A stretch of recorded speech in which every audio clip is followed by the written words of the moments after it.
hígado, como todo órgano, está afectado, no pasa exento de ser haciendo de enfermedades, ¿verdad? O de algún tipo de trastorno, ya sea de tipo congénito o durante la evolución de nuestra vida, ¿verdad? Así tenemos que en el inicio nosotros podemos hablar de problemas congénitos y se habla de agenesia hepática que es incompatible con la vida, ¿verdad? Porque nadie vive sin el hígado, ¿verdad? Y quizás los que son más frecuentes en presentarse, pues pudieran ser las hipoplasias hepáticas, ¿verdad? Y que estos van a ser causa o motivo de que uno de los lóbulos se hipertrofie, compensando el problema de la falta, del déficit que hay, ¿verdad? También podemos tener anomalías de posición, ¿verdad? Como son los situs inversos, ¿verdad? Donde tú puedes tener un sitio inverso total o parcial, ¿verdad? Que haya uno de los órganos intraabdominales, los de la derecha estén a la izquierda y viceversa, ¿verdad? O sea, tengamos el vaso del lado izquierdo y el hígado del lado derecho, el corazón a la derecha de donde normalmente lo tenemos, ¿verdad? Entonces, estos trastornos generalmente van acompañados de múltiples malformaciones. La otra de las patologías que pudieran estar asociadas son las hernias diafragmáticas. Nosotros sabemos que la mayoría de las hernias diafragmáticas, en su mayoría, son congénitas. Pueden haber adquiridas, ¿verdad? Adquiridas por algún traumatismo abdominal que lesionó el diafragma e hizo que los órganos intraabdominales entraran a la cavidad torácica, pero eso sería ya posterior a un traumatismo y sería un cuadro quizás muy aparatoso que en ese momento, pues cuando se abre la cavidad abdominal por un abdomen agudo quirúrgico, pues uno, de acuerdo a los hallazgos, pues hace las correcciones y que haya que hacer.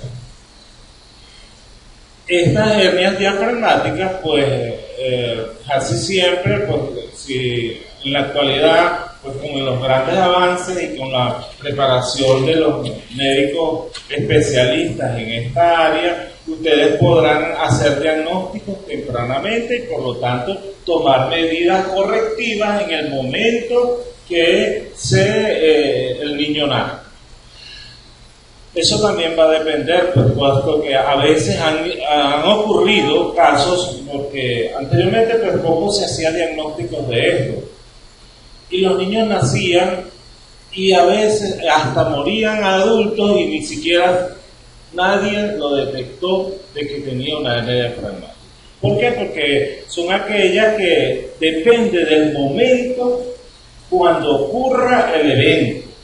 Si es muy precoz, eso va a hacer que todo el contenido, o por lo menos gran parte del contenido abdominal, esté en la cavidad torácica, ¿verdad? Y va a tener comprimida esos pulmones que no les va a permitir desarrollarse. Y por lo tanto, ese niño o muere al nacer, ¿verdad? Porque si el evento es tan grande, o si se logra hacer, ya viene con su diagnóstico, se le hace la corrección al momento del nacimiento o por lo menos durante las primeras horas posteriores al nacimiento. Esto es también, pues, gracias a la ecografía se ha podido hacer este tipo de diagnóstico precozmente y tomar las medidas. Las fisuras accesorias son otro evento que pudieran ser confundidas como lo que muchas personas han llamado eventración diafragmática, que no son más que debilidad de ese músculo diafragmático o de ese músculo aponeurótico que es el diafragma, y así como otro tipo de alteraciones congénitas tenemos los vasos, tanto arteriales como venosos, también pueden ser motivo de que estén presentes anomalías. Así tenemos anomalías vasculares de la arteria hepática, de la vena porta, de la suprahepática, X. Bueno, así, entonces tenemos, recuérdense que la arteria hepática común que habíamos visto con una de las ramas del tronco celíaco, en la imagen esa en gaviota que nosotros teníamos, que vemos con mucha frecuencia en el corte transversal del abdomen, ¿verdad? Recuérdense esa imagen que es en gaviota, ¿verdad? Y que da a una rama que va a la derecha y que corresponde a la arteria hepática común, y la rama que va a la izquierda que corresponde a la arteria estrella. Pues a veces, eso es quizás en la mayoría de los casos, pero también podemos tener variantes. O sea que no necesariamente esa arteria hepática esté saliendo del tronco celíaco, sino que salga de la mesentérica superior, o incluso hasta de la misma esplénica, porque son variantes que nos podemos encontrar. La vena porta pues también puede tener alteraciones, que esté atrésica, o sea, no tenga luz, ¿verdad? No tenga luz, y por lo tanto pues no hay drenaje de eso, y habrá otro drenaje que esté supliendo esa obstrucción que trae congénita esa vena porta, ¿verdad? Y pues, o que tenga válvulas obstructivas, ¿verdad? Que también pudiera ser. O que tenga una estenosis o ausencia de la rama derecha o de alguna de las ramificaciones de la rama izquierda también. También podemos tener que las venas suprahepáticas estén ausentes y que tengan venas accesorias, ¿verdad? Entonces no vamos a ver esa imagen característica que habíamos visto, que era hepática de gallina, ¿verdad? Que la habíamos descrito como la hepática derecha, la hepática media y la hepática izquierda, que llegaban las tres hacia la parte superior en forma vertical, en un trayecto vertical hasta la vena cava inferior. Hay masas que pueden venir desde el nacimiento incluso, y ser entonces anomalías, corresponder también a anomalías congénitas, o que se adquieren durante la vida, en cualquier época de la vida. Así tenemos que los quistes hepáticos, que son imágenes, los quistes, como en cualquier lugar que nosotros estemos acostumbrados a ver, son imágenes redondeadas u ovaladas, de paredes bien definidas, anecoicas o hipoecoicas, y que dejan reforzamiento posterior. ¿Sí? Esa imagen característica de un quiste, que es, como la estamos viendo acá, así representativa, la podemos ver en cualquiera de los órganos que puede estar presente. Redondeadas, de paredes bien definidas, anecoicas o hipoecoicas, que dejan reforzamiento posterior. Tiene una pared muy bien definida. Recuérdense que los quistes tienen una pared epitelial, ¿verdad? Y por lo tanto la pared es firme, bien definida. Hay imágenes que parecen quistes, pero son lo que llamamos los pseudoquistes, ¿verdad? Porque no son paredes muy bien definidas, porque no tienen una capa epitelial, y por lo tanto pues las describen como pseudoquistes. Los quistes hepáticos generalmente pues son asintomáticos, casi siempre son hallazgos casuales que en el momento de la exploración abdominal ecográfica nos encontramos con una imagen ahí. Pueden ser únicos, pero también pueden ser múltiples. Y entonces así hablamos de enfermedad poliquística del adulto a nivel hepático, así como los vemos a nivel renal. Los riñones poliquísticos también los podemos ver, esa patología a nivel hepático. Entonces, múltiples imágenes, redondeadas o ovaladas, anecoicas, de paredes bien definidas y que dejan reforzamiento posterior, ¿verdad?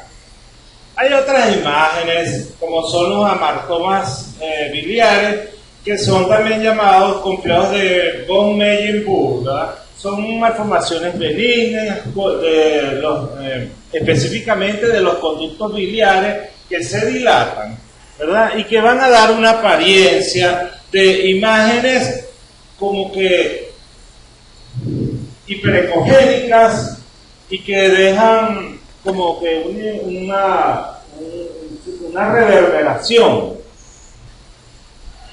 Pero a lo que nos corresponde a nosotros, en la parte ecográfica, ustedes tienen un paciente que viene con dolor abdominal y probablemente tiene tinte ictérico en piel y esclera, y el dolor, y al examinarlo en el examen físico tocan un hígado palpable y doloroso, ¿verdad?, por debajo del reborde costal derecho. Ustedes pueden sospechar clínicamente, primero, que el diagnóstico que es una hepatitis, por lo que nosotros hemos estudiado durante nuestro estudio académico que hicimos, y nos enseñaron que eso era una hepatitis hasta que no se demuestre lo contrario, ¿verdad?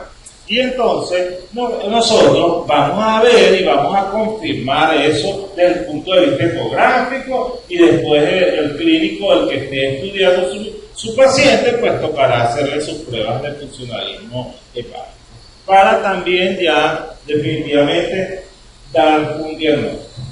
También puedo encontrar ciertos hallazgos.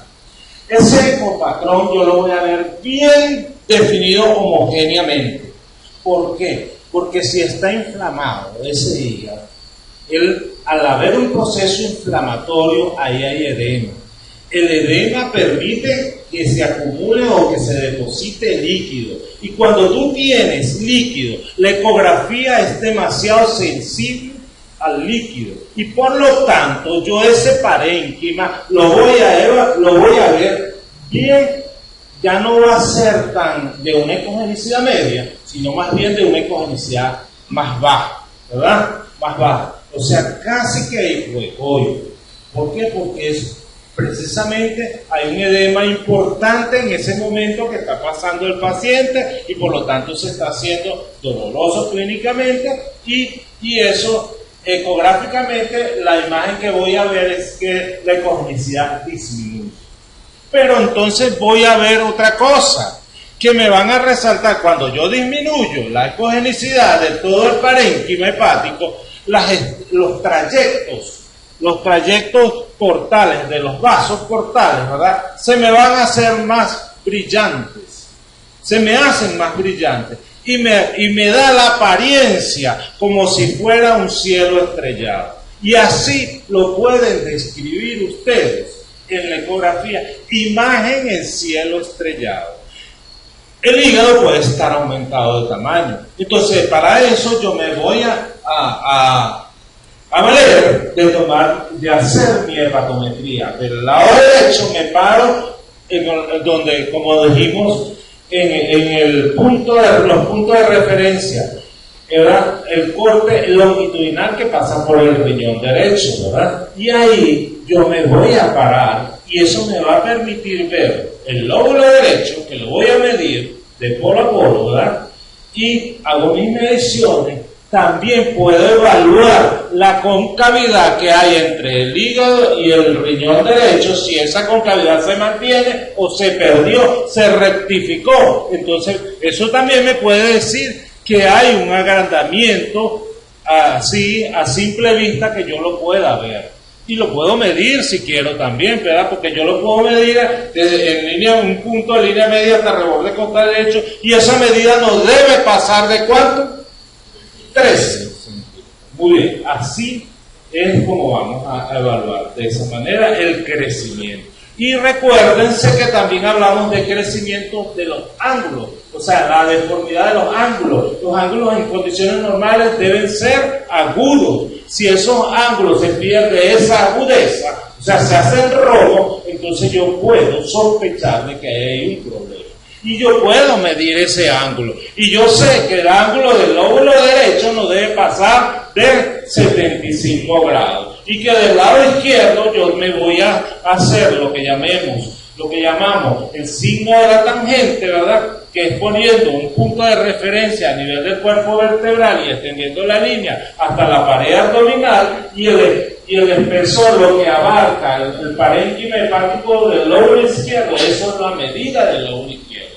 También puedo medir el ángulo del lóbulo izquierdo, que no debe pasar de 35 grados, ¿ok? Y entonces eso también me habla de crecimiento hepático. Entonces, fíjense, la apariencia de cielo estrellado, claro, aquí como hay tanta refrigencia de los bordes, ¿verdad? Pero esta apariencia de un hígado que está edematizado, que me hace que ese edema disminuya el parénquima, la ecogenicidad de ese parénquima, ¿verdad? Se me hace más hipoecoico en vez de ser de ecogenicidad media, y esos trayectos portales, ¿verdad?, se hacen más evidentes, e incluso ustedes ven acá en esta bifurcación, ven cómo esas paredes se hacen como más engrosadas y más brillantes.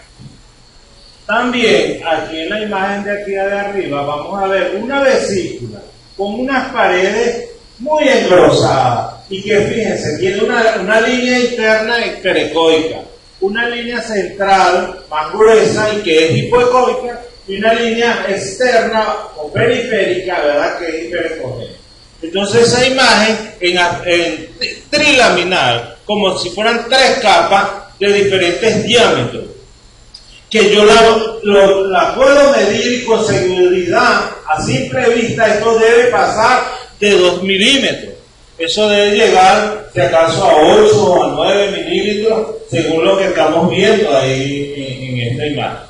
¿Okay? Y eso es una imagen característica de todo proceso viral, llámese hepatitis, llámese dengue hemorrágico, llámese Zika, llámese todos estos virus que están saliendo últimamente y que nos están afectando en gran parte de la población bacteriana, que sean porque por el tracto biliar, a través del tracto biliar llega hasta el hígado y lo infectan, ocasionando un problema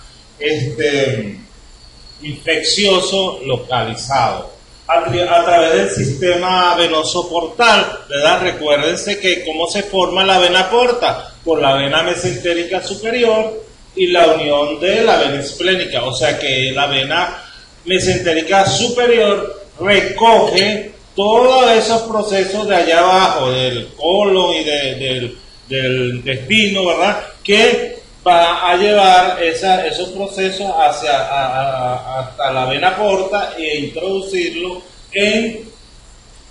a nivel hepático, a través de la arteria hepática, ¿verdad?, o a través de que este paciente tenga un antecedente clínico de traumatismo, un traumatismo hepático, ¿verdad?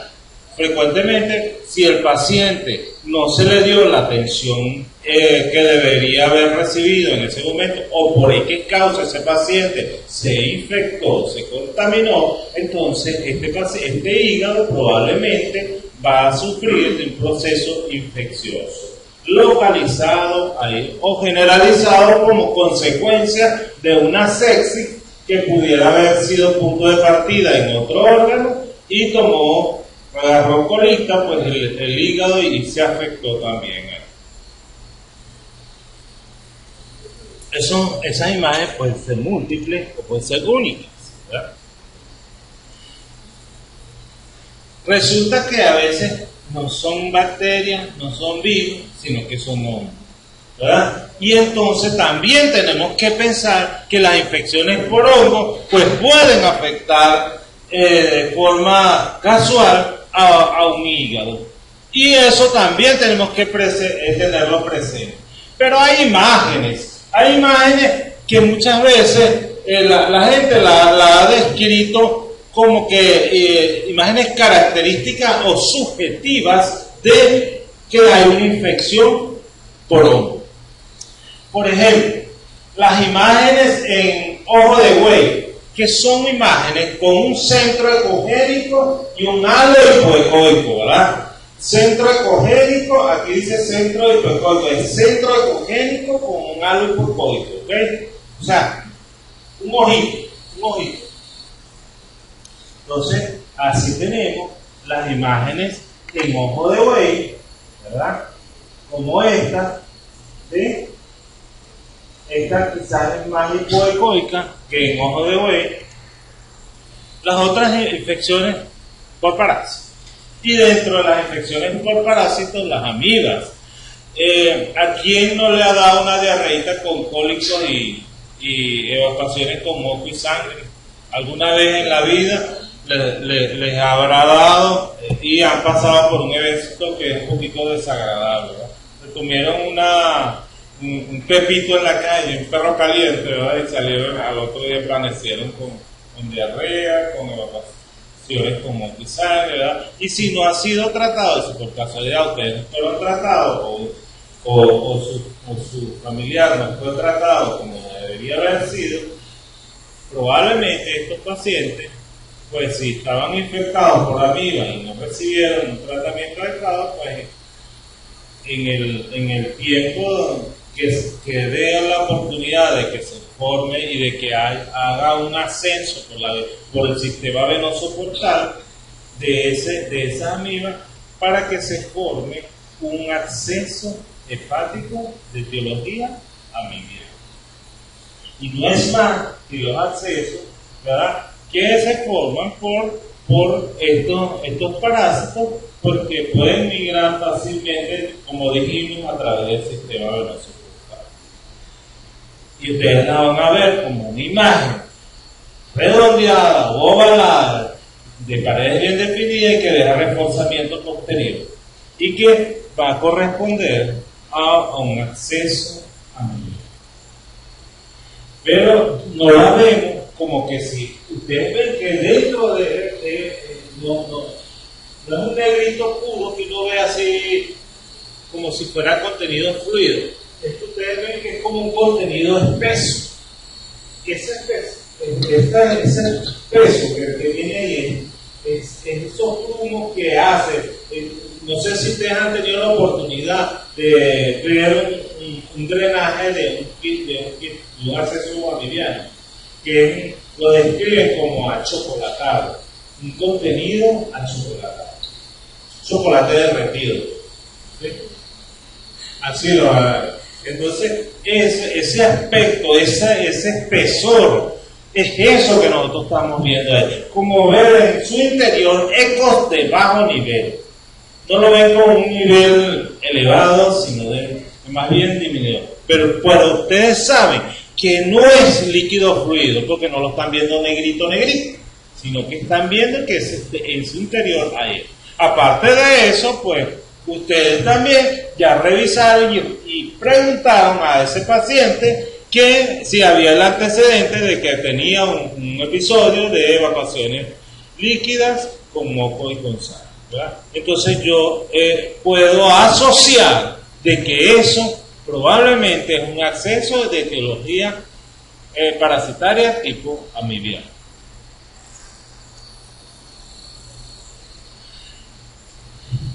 Los otros parásitos son los quistes hidáticos, quizás el equinococo granuloso, que es una tenia.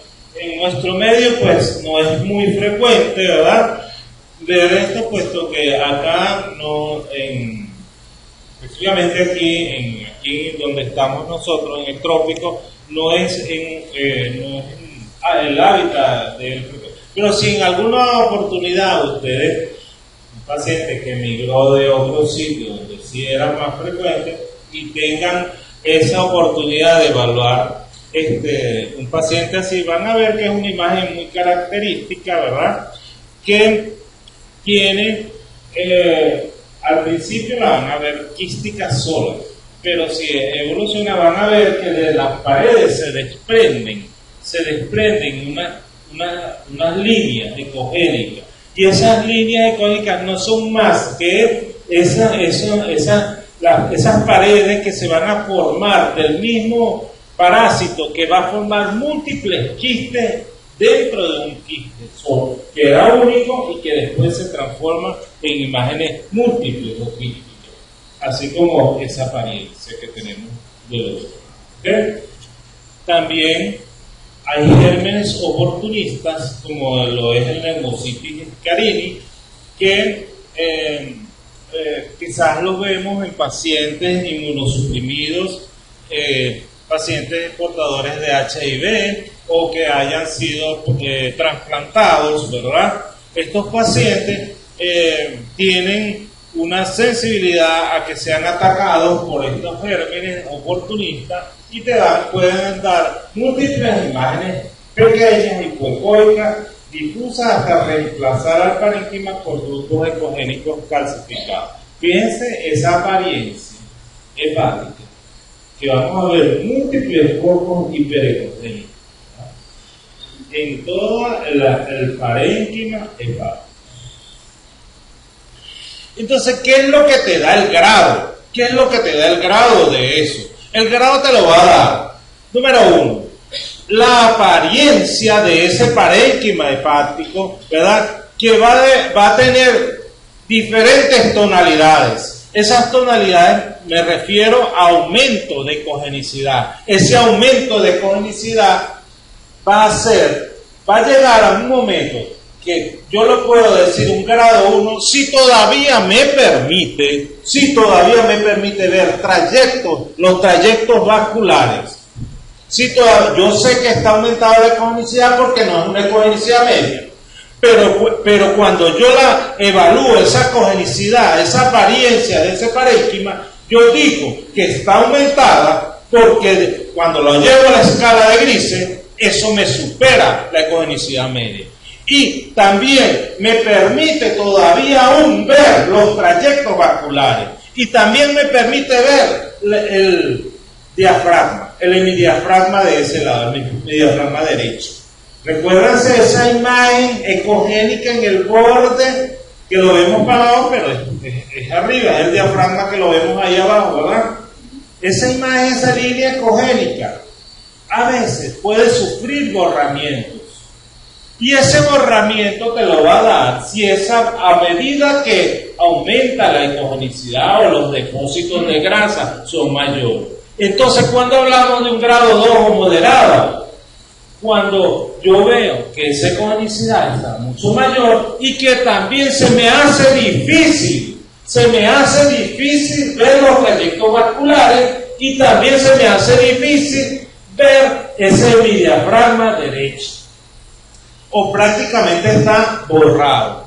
Entonces, veo algunos trayectos, no veo diafragma y veo una ecogenicidad aumentada del parénquima, yo digo que es un grado 2 o moderado. Cuando digo que es un grado 3 o severo, cuando esa hiperecogenicidad pues es mucho mayor, no veo trayectos vasculares y no veo hemidiafragma derecho. Por lo tanto, ya prácticamente lo estoy viendo en blanco, ¿sí? Si a color nos vamos, ¿verdad? En la escala de grises vamos a ver un hígado que prácticamente está hiperecogénico, con borramiento de los trayectos vasculares y con borramiento del diafragma derecho. ¿Estamos claros? Es así como lo vamos a evaluar. Fíjense las ecogenicidades, fíjense en este caso, donde vemos un hígado que está bastante hiperecóico, pero sin embargo todavía vemos acá el hemidiafragma, ¿verdad? Entonces esto correspondería prácticamente aquí si acaso vemos un trayecto vascular, ¿verdad? Y entonces hablaríamos de un grado 2, ¿verdad? En este todavía vemos hemidiafragma también, casi no vemos trayectos vasculares prácticamente. Yo diría que también es un grado 2. Fíjense ahí en esos sitios donde vemos, ustedes ven un parénquima normal y de repente ven una imagen hiperecogénica. Entonces, es esa apariencia de cambio de ecogenicidad. E incluso cerca de la región de la corta, de la vena corta principal, ¿verdad? Ven una imagen ahí hiperecogénica. Si nosotros dejamos que ese proceso metabólico evolucione, ¿verdad? Porque no se le hizo un control, o porque el paciente, pues un paciente que ocasionalmente viene a una consulta, o que paciente abandonado, ¿verdad? O un paciente que tiene una enfermedad de base, llámese una diabetes mellitus, y por lo tanto de difícil manejo, y que probablemente pues, este paciente pues, con seguridad debe evolucionar hacia una hepatopatía. Y entonces esa apariencia de ese hígado que normalmente lo vemos homogéneo, ¿verdad?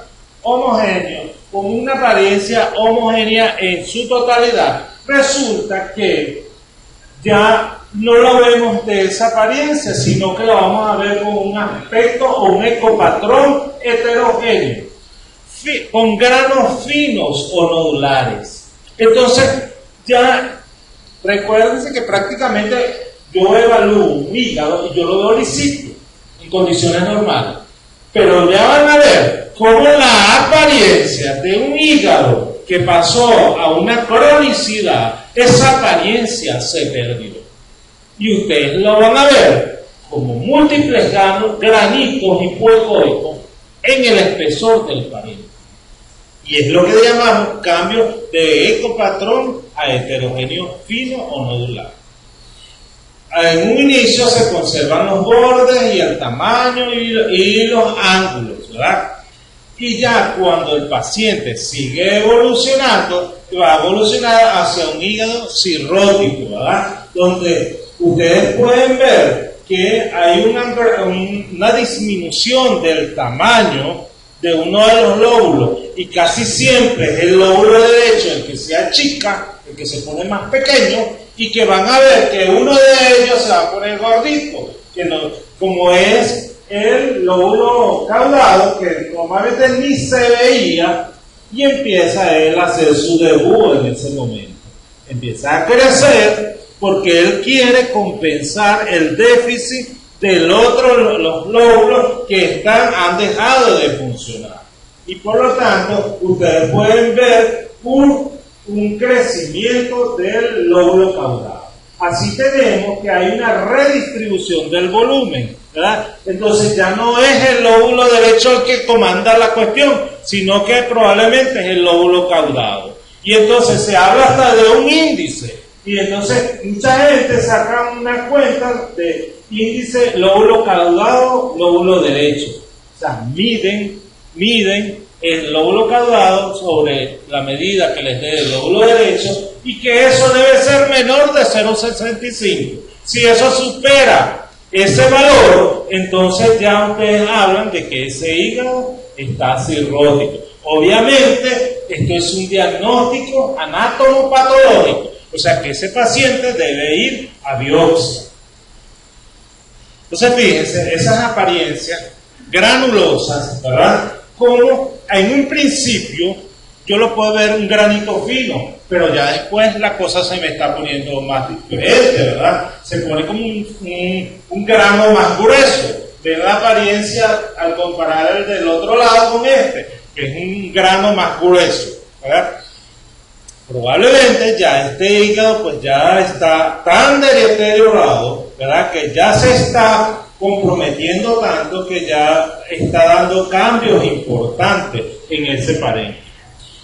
Y si yo dejo evolución, si el tratante o el paciente no se pierde la consulta, va a llegar un momento que ese hígado, ese lóbulo, específicamente el lóbulo derecho como el que está más afectado ahí, va a adquirir esa apariencia, ¿verdad?, de bordes irregulares, de ángulos perdidos, ya no son agudos, y que además el tamaño está disminuido, y que además ese parénquima es multigranuloso, y que además yo veo líquido en cavidad, ¿verdad? O sea, hay una citis. Yo puedo decir y pensar que ya probablemente este paciente cayó en otra complicación, como es la hipertensión portal. Entonces, si yo quiero también confirmar esto, yo me voy, recuérdense, en la bifurcación de la vena porta, que habíamos hablado en la primera clase, y dijimos que yo podía medir ese diámetro en AP de ahí, ¿verdad? Y que dijimos también que ese valor no debería superar los 12 o 13 milímetros, ¿verdad? Cuando está por encima de ahí, de ese valor, yo digo que esa vena porta está dilatada. Vena porta dilatada. Hay otros criterios. El vaso aumentado de tamaño. Hay líquido ascítico. La presencia de colaterales venosas portosistémicas. También yo puedo ver una red venosa colateral en pared abdominal. Puedo también, si me paro a nivel del hilio esplénico, puedo ver una dilatación de los vasos esplénicos. O sea, veo como unos racimos, como varices ahí en ese sitio. Y eso corresponde a ese tipo de patología que podemos ver en estos casos, como es la hipertensión portal. La causa más frecuente de hipertensión portal es cirrosis hepática, pero hay otras causas que el que estudia hipertensión portal va a saber que hay muchas otras causas. Puede haber hipertensión portal sin cirrosis o sin evidencia de hepatopatía. Puede verse en caso de hepatitis aguda viral, por edema de hepatocitos que comprime los vasos portales. Otra de las patologías que podemos encontrar es la trombosis de la porta. Entonces vemos una vena porta dilatada con una circulación venosa portal, una circulación colateral, perdón, y una imagen focal en el interior de la porta. O sea, yo, si me ubico a nivel de la bifurcación de la porta y reviso el trayecto de la luz de la vena porta, veo que hay una imagen que está ocupando ese espacio. Y esa imagen puede corresponder a un trombo. Y es que el que quizás esté ocasionando o echando varillas para que aparezca toda una serie de signos. En su fase aguda, el trombo es anecoico, por lo cual en modo B no lo detecta. Ya cuando ya se hace más a medida que pasan los días o el tiempo, ¿verdad? Entonces ya podemos ver que ese trombo ya no es anecoico como tal, sino que se cambia la ecogenicidad de ecogenicidad media, pudiera ser, ¿verdad? Y si dejamos que eso evolucione, entonces se transforma en lo que vimos ahorita, una cavernomatosis de la porta, que no son más que una porta multidilatada, como en espacios, en múltiples espacios, en racimos, ¿verdad? Que da esa apariencia que ya la vimos por imagen. Fíjense, esto no es tan, un evento quizás no es tan agudo, ¿verdad? ¿Pero por qué? Porque me permite ver que esa porta está ocupada por una imagen en el interior, ¿verdad? Esa imagen no es más que un trombo. Ahí, yo en condiciones normales, yo debo ver eso negrito y no dilatado, ¿verdad? Y resulta que estoy viendo una imagen en la luz de la vena porta. Y esa imagen corresponde a un trombo que hay en su interior. Las otras son anormalidades vasculares, como son aneurismas de la porta, cortocircuitos venosos por el sistema intrahepático, los aneurismas. Quizás estas son menos frecuentes. El síndrome de Buchiari, que se caracteriza por la presencia de ascitis, ¿verdad? Ahí vemos una hepatomegalia en la fase aguda y puede haber infartos hemorrágicos parenquimatosos. Lo que vamos a ver es que los trayectos de las venas intrahepáticas se interrumpen. Ya no vemos la patica de gallina, no porque sea una anomalía congénita, sino porque esos trayectos se borraron, porque algo les permitió que se obstruyera el trayecto y se interrumpe el paso de ese retorno venoso, ¿verdad? Hacia la vena cava se interrumpe. Y entonces esa interrupción hace que aparezcan venas colaterales, ¿verdad? Ustedes van a ver, fíjense cómo la interrupción comienza, aquí está la vena cava, Y fíjense, aquí estaba la hepática izquierda, la hepática media y la derecha que se está viendo con la media, ¿verdad? Pero aquí el tronco común está como desapareciendo, ¿ok? Y fíjense que aquí desapareció por completo y quedó una sola venita ahí en el centro. Eso, y de paso, el paciente tiene una clínica de ascitis, hepatomegalia, todo esto, yo puedo pensar que este paciente está cursando con un síndrome de Buch-Chiari, ¿okay? Que eso es más, no es más que alteración de las venas suprarrenales. Otra de las patologías benignas, son los hemangiomas, y quizás estos sí son más frecuentes. Los hemangiomas,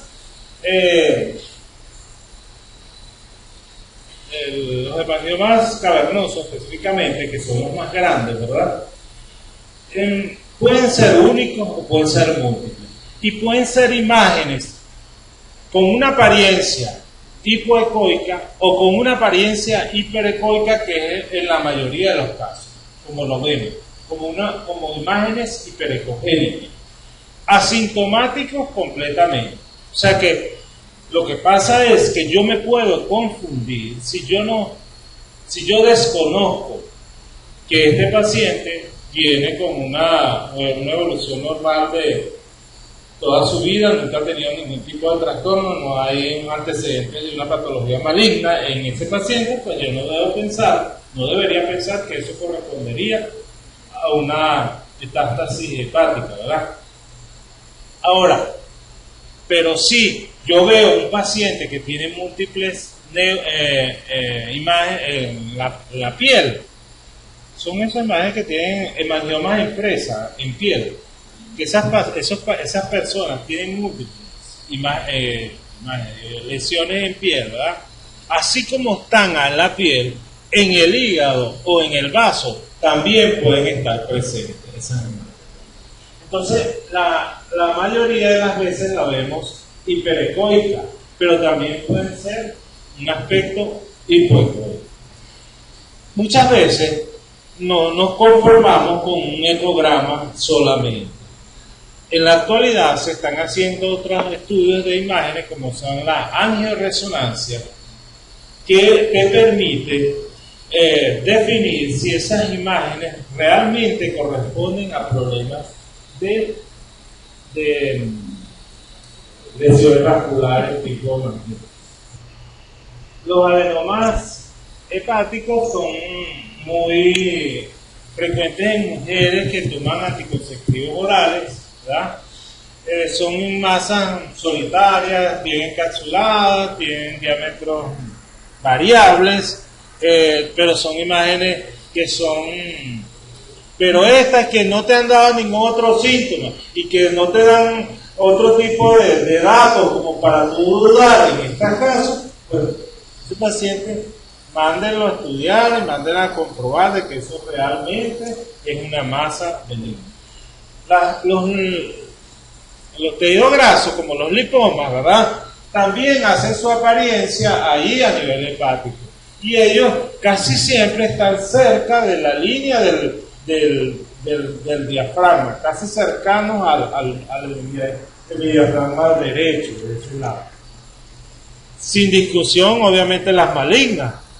Son masas, ¿verdad?, que pueden ser únicas o múltiples, ¿verdad?, con una apariencia que puede ser hiperecogénica o puede ser de ecogenicidad mixta, ¿verdad?, áreas ecogénicas con áreas hipoecoicas, ¿verdad?, que las áreas hipoecoicas probablemente corresponden a áreas de necrosis, las áreas hiperecoicas probablemente corresponden a calcificaciones y que pueden tener una pared definida o no bien definida, y por lo tanto este paciente debe ir directamente a una biopsia. ¿Sí? Las GMT pueden ser, como dijimos, con una apariencia hiperecoica, con una apariencia hipoecogénica, con una apariencia en ojo de buey, X. Pero eso no quiere decir que va con el nombre y apellido de una vez como aparecen ahí, sino que quien me va a dar el diagnóstico definitivo, la anatomía patológica, ¿verdad? Pueden haber metástasis quísticas también, y aquí tienen la apariencia como pueden ver. Se fijan en estas imágenes múltiples en ojo de buey, ¿verdad? Que ellos pueden ser, también las infecciones por hongo, dijimos que daban esa apariencia de en ojo de buey. Pero si yo tengo un paciente con un antecedente importante, ¿verdad?, de una enfermedad maligna o que ha sido tratado por una enfermedad maligna, obviamente yo no voy a pensar que eso corresponde a una infección por hongo. Parte que puede y que tenemos y estamos obligados a evaluar son los traumatismos hepáticos, ¿verdad? El hígado, quizás en unión con el vaso, son los órganos que más sufren durante un traumatismo, ¿no? Sea abierto, sea cerrado, ¿verdad? Y que cuando nosotros tenemos los hematomas subcapsulares, ¿verdad?, vamos a ver una imagen hipoecoica o hiperecoica, dependiendo del momento que estemos realizando el estudio. Fíjense cómo el lóbulo del hígado se separa de la pared por una área, ¿verdad?, que corresponde a un área anecoica o hipoecoica, ¿verdad? Si yo le hago este eco en el momento que el paciente sufrió el traumatismo, yo puedo decir en ese mismo momento que eso todavía no hay coágulos, pero como los coágulos necesitan no mucho tiempo, excepto que haya un problema de coagulación en el paciente, ¿verdad? Entonces, casi siempre me viene este paciente con esta apariencia. Entonces, es la apariencia, ¿cómo nos lo vemos? Tenemos un paciente con un antecedente de un traumatismo abdominal cerrado y encontramos específicamente a nivel del hígado, encontramos esa imagen con esa apariencia. Pero yo también dentro del parénquima hepático puedo encontrar áreas focalizadas en cualquiera de los segmentos. Yo puedo encontrar áreas focalizadas que pueden ser imágenes redondeadas o ovaladas, ¿verdad?, con hipoecoicas, con ecos de bajo nivel superior, y que pueden ser un hematoma focalizado en alguno de los dentro del parénquima hepático. ¿Estamos claros? Si hay cortocircuitos cortosistémicos, y también si a ese paciente fue sometido a una biopsia hepática percutánea guiada por ultrasonido. Casi siempre después de una biopsia por punción con aguja de Trucú, de esas que se utilizan para toma de biopsias hepáticas en los pacientes por X patología que yo esté pensando, por ejemplo, si quiero descartar una cirrosis hepática, en el caso de esto, yo le puedo hacer una biopsia ecoguiada o ecodirigida, ¿verdad?, con una aguja de Trucú, que no es más que una aguja que se arma, ¿verdad?, y le haces un disparo y ella toma una muestra importante del órgano que hace contacto con la parrilla costal, que en este caso es el hígado, ¿verdad? Y a veces ella queda sangrando, casi siempre queda sangrando un poquito, y esa sangre pues se colecta en la cápsula y en la periferia, y es esa apariencia de hiperecogenicidad que te da ese bobo. Pero es normal en el sentido de que fue porque fue realizada un método invasivo, obviamente, tú lo agrediste ese órgano y está en su derecho de que sangre, ¿verdad?, pero que el sangramiento se controle, obviamente. Cuando su paciente empieza a deteriorar, se pone sudoroso, se le van los tiempos. Otras aplicaciones de ultrasonido, electroinvasivo, drenaje de colecciones, las biopsias ecoguiadas, tratamientos intraoperatorios, todas las partes de hígado.